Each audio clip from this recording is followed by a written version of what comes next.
Dneska to 40 km výzva na Karmine. Aha.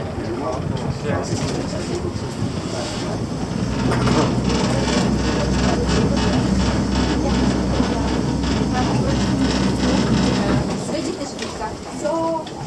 Dělej příště,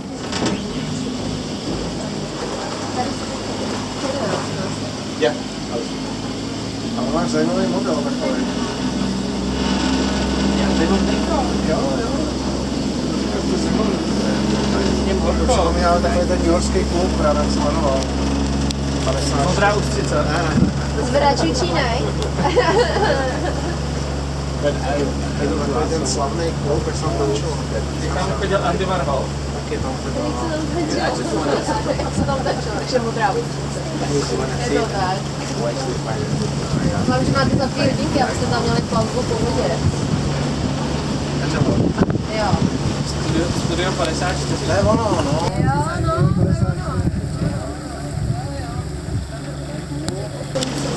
Víš tam to? Víš, jak to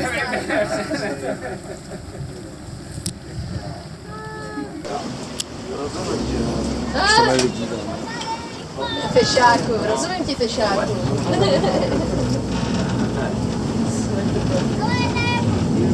Je dobře, že nejdem na druhou stranu. Jsi z toho točil. Budu se naspát jak je po silnici, no.